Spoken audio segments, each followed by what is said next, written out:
Hi everybody, thank you for joining me. Today I want to share with you a couple of ideas I always had about how to handle privacy with email and collaboration solutions. So I will start telling you something about me and the reason I'm here in front of you. So I'm an old guy, as you can see. I'm working in this field since beginning of the century, I would say.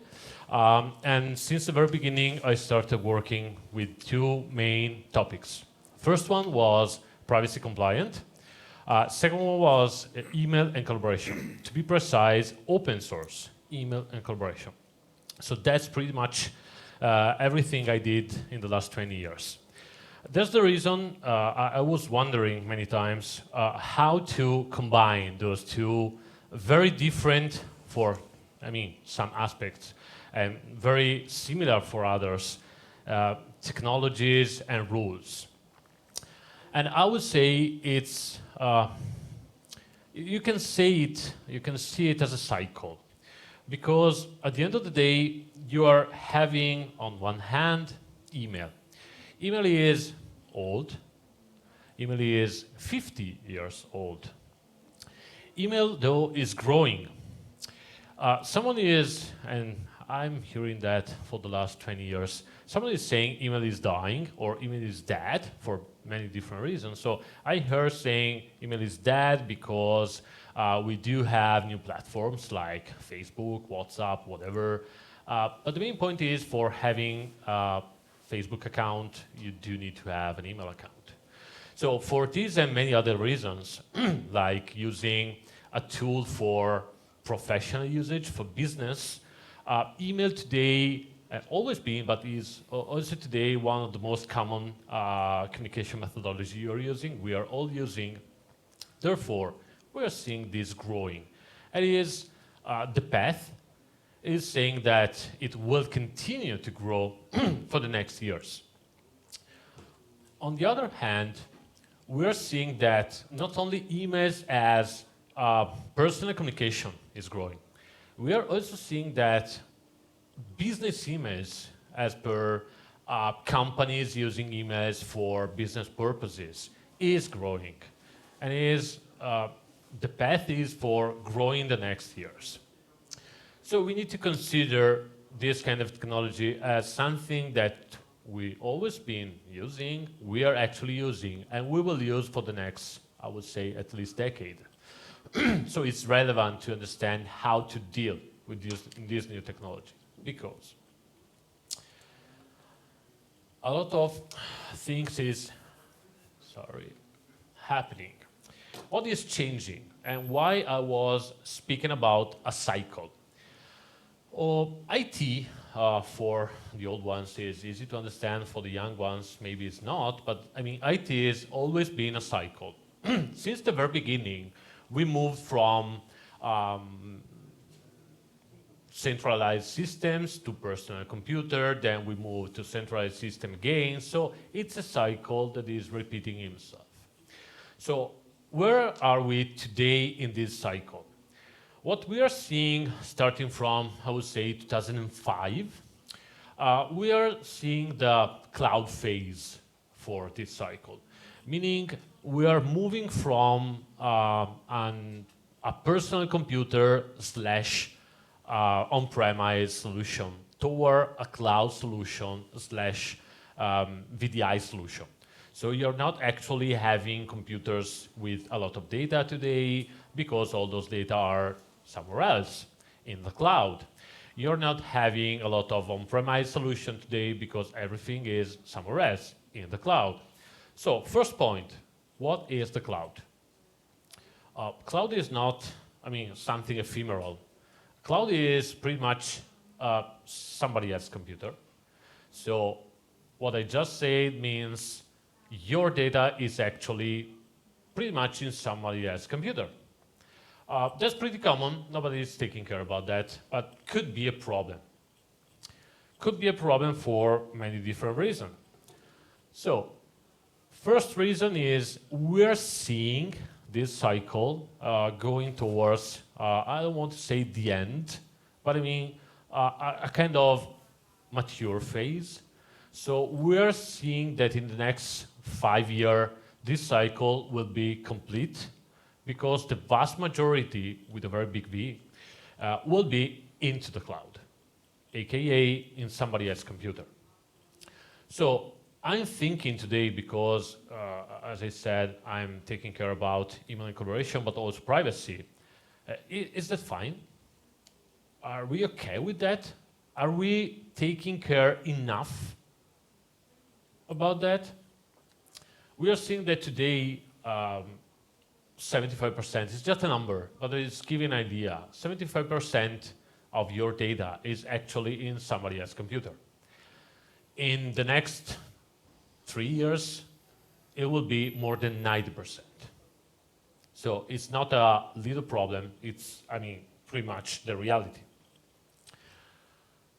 Again, on the other hand, we are seeing that these days we are having regulation about data protection, data sovereignty. So here's the topic: how to manage cloud and privacy. The main point is, if you are seeing in here, and we'll speak about Gartner, so we can say those numbers are, I mean, good ones at least. We will see in the next 3 years. So during that cycle I just described, we will see on the other end that all the regulation, privacy regulation in the world, they will move from 10% that we are actually having today to 65%. So once again, let's try to think about those two cycles. First cycle, I said it's a mature cycle, meaning we are reaching 100%. 100% is not possible. As you know, you cannot have every single person in the world using the same path. There will be always some niche market or usage for, I mean, those kind of scenarios. So it's a kind of going towards the completeness.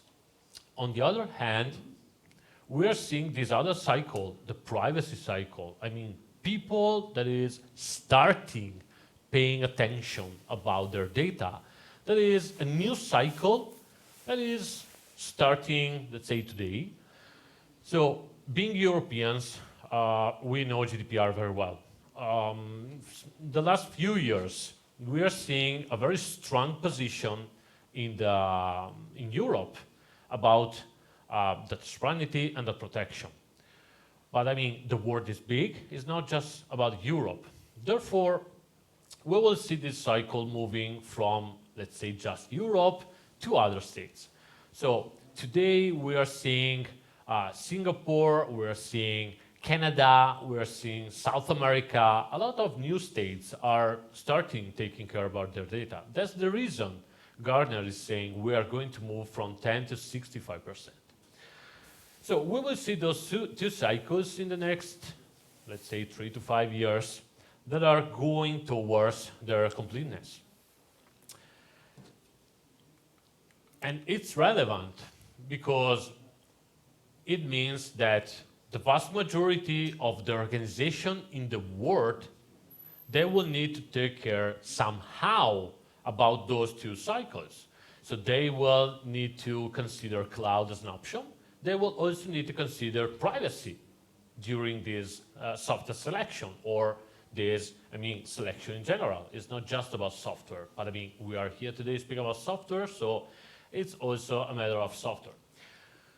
Gartner is saying in the next 3 years, more than 80% will face, new requirement. So as you can see, this cycle is even faster than the other one, because the cloud cycle started 15 years ago.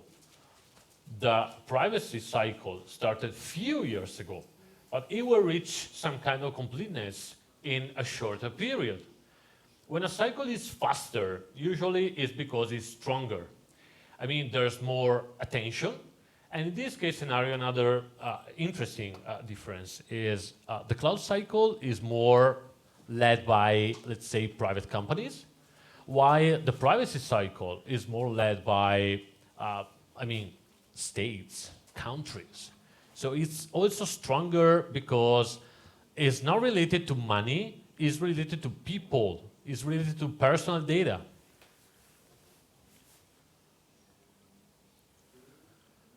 Am I the only one telling you this story? No, I'm not. There's plenty of well-qualified people in the world, European Data Protection Board, for example. They're telling us it's not easy to define, if you're choosing cloud, it's not easy to define where is correct to handle your data. Because speaking about technology for just a little bit, when you're choosing cloud, usually you're choosing a system or a service that is delivering you a result. You're not aware about how those data are handled or where those data are handled. So the vast majority of the time, those services are Americans. Not every single time. But I mean, it's the vast majority. So Facebook, Instagram, all the social networks, but also Gmail, Office 365, those companies are American companies. And the design of the system they're using is something the user is not knowing. So you are actually giving data to those companies to use a service you want, but you're blind because you are not aware about how those systems are actually working and how and where they're actually using your data. We also have some French guys speaking about that. I think you're all aware about Nous. It's just a couple of examples, random examples. There are plenty of those examples in the internet. I tried just to bring the most relevant because are, more, let's say, specific to this kind of topic. Privacy is usually written in a kind of legal language, so it's not very easy sometimes to understand exactly the meaning of the language that they're using. Therefore, I choose to use FAQ that are written in a way that is more for bringing these, laws into something that is understandable because it's related to something that we all know.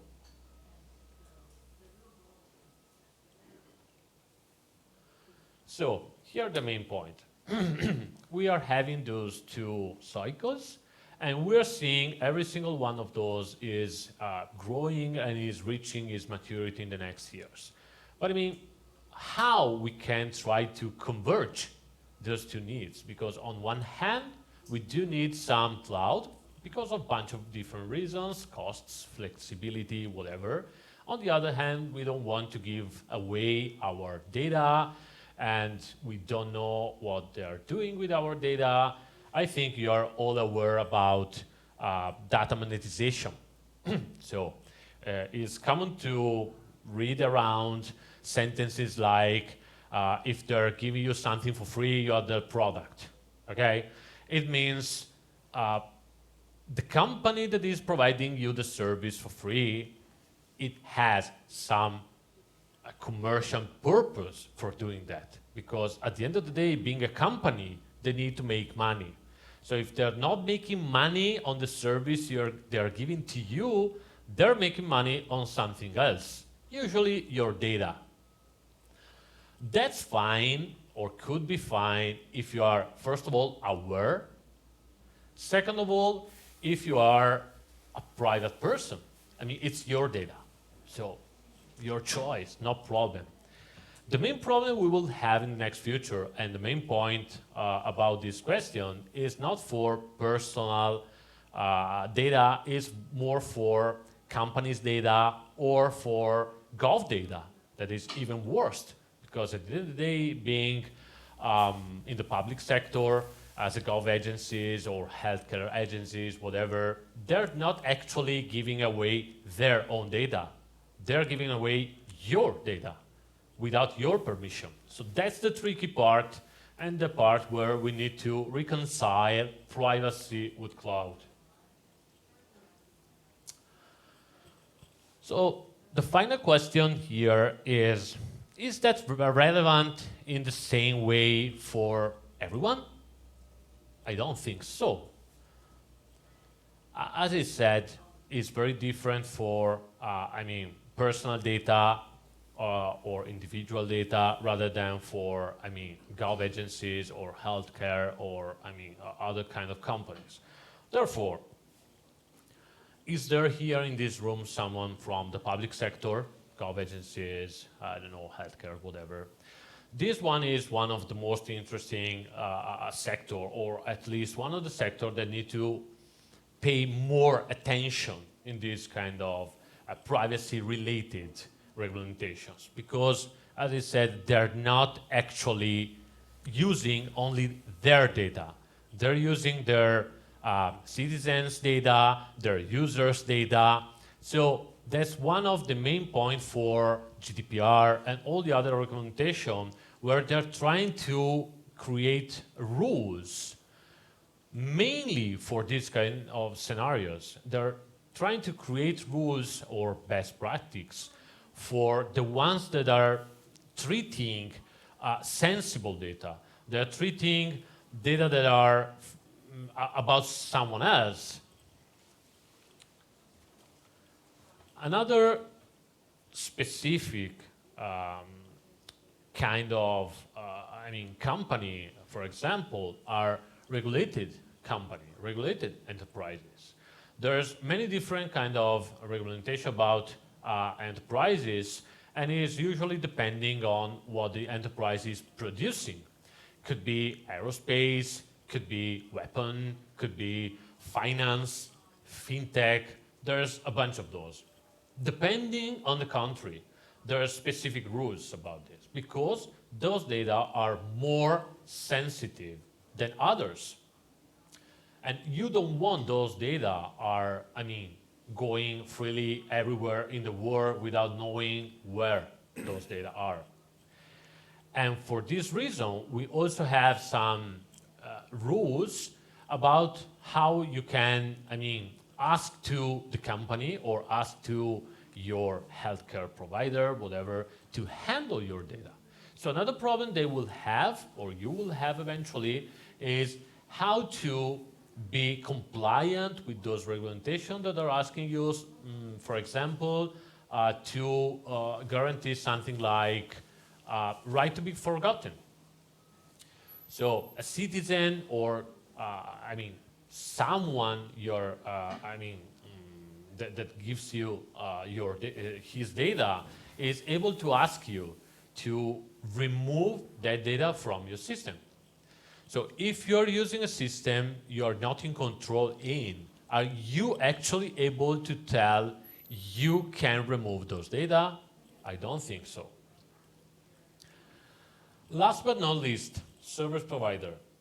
So this cloud cycle is also showing a very interesting behavior in the markets for local service provider. So if we are saying we do need to provide some cloud solution, but we also need to give some warranty about that protection.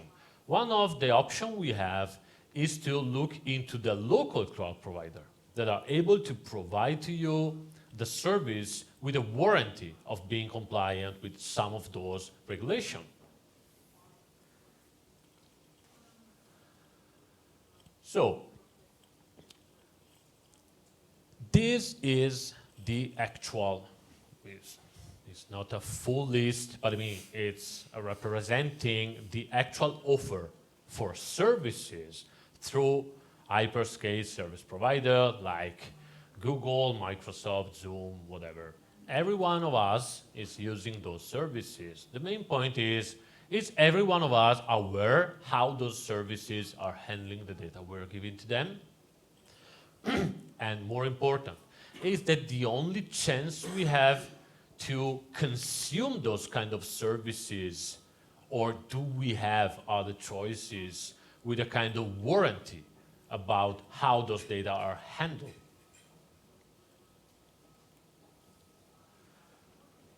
having a private solution at the end doesn't mean having an on-premise solution, because the cycle we just saw is a cycle that is telling us we are moving away in this cycle from on-premise solution because we are going towards cloud solution. So we can either be against the cycle and being among the few that are going to continue to use on-premise solution, or we can go for the cycle moving to cloud solution. But eventually, we will want to maintain those kind of solution private.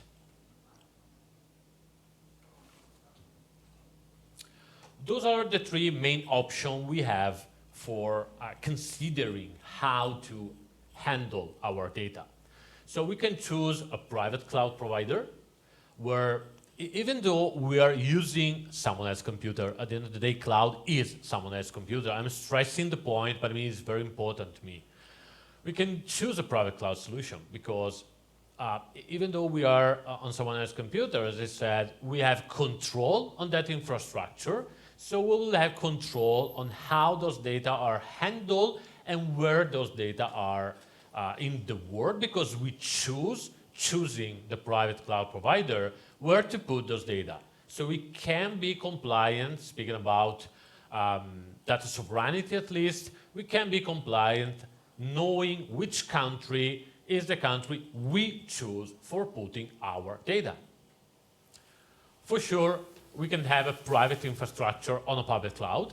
It doesn't mean we can't use Amazon or Azure or other well-known hyperscale. Because in case we are having a private infrastructure on their cloud infrastructure, we are the ones that are actually choosing how the solution is shaped. So once again, how those data are handled and where those data are in the world. Last but not least, we can choose local provider. As I said, in this cycle, we are seeing a lot of new local providers that are starting just because they're seeing some demand from the market for cloud services with a certain kind of warranty about that sovereignty. Therefore, it's growing. This kind of market is growing a lot.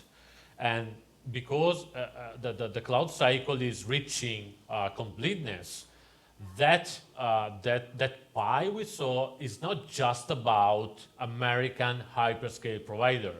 A piece of that pie is also about the growing market, the growing segment of local cloud providers.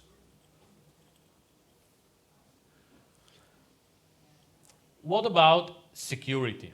So some of you will think, if I'm moving away from the services I love, like Gmail, 365, whatever you're actually using, Zoom, for example, whatever, I'm choosing those kind of services because those are very scalable, very flexible, very cost-effective.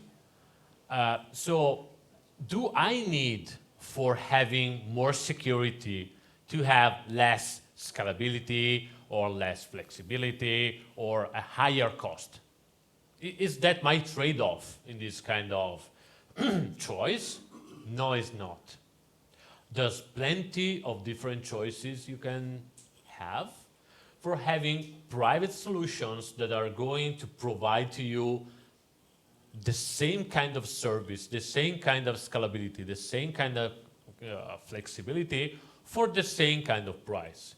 The main point here for me today is just to give you at least an idea, a start for looking around and finding if there's any solution you may consider that are not public cloud based / American based, in case you need to take care about privacy because you care as a person or because the company you're working for, being regulated, will need to. No, just said that. I'm saying that because I'm old. I'm saying that because I'm doing this in the last 20 years. And I'm saying that because we are actually helping something like 100 million users in the world to do that.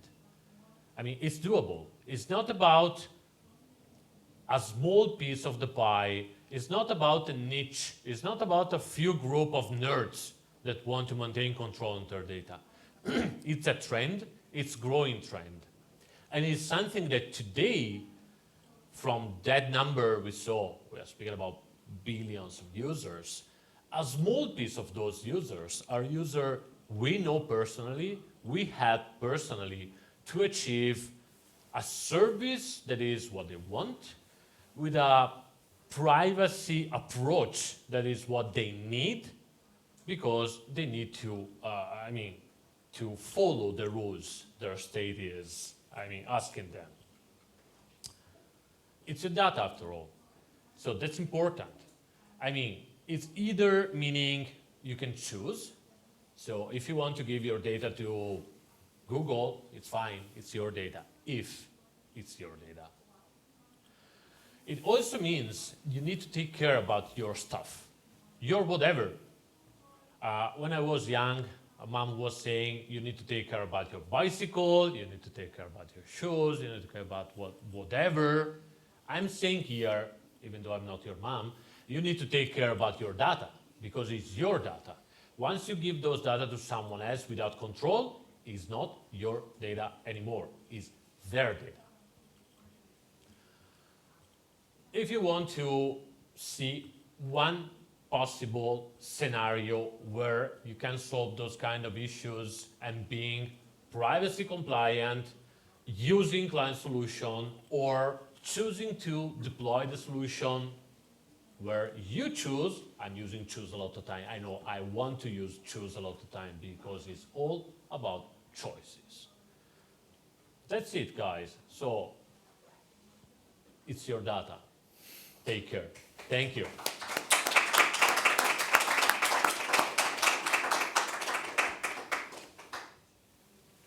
Est-ce que certains ont des questions? On ne battez pas. Hein. Merci à tous. Des questions?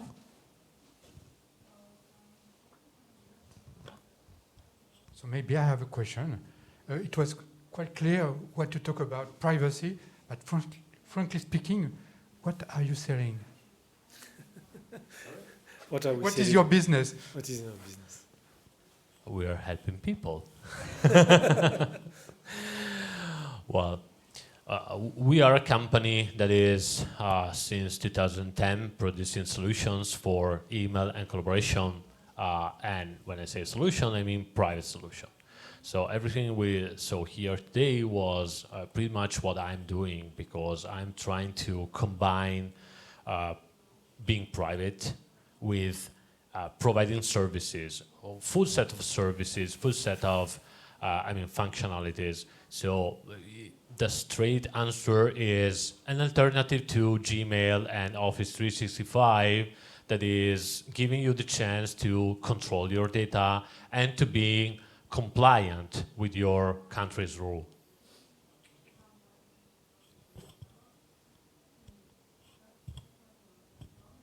So, thank you. If there's no further questions, I will wait you at the booth. Thank you, guys. Again. Thank you. Have a great one. Bye.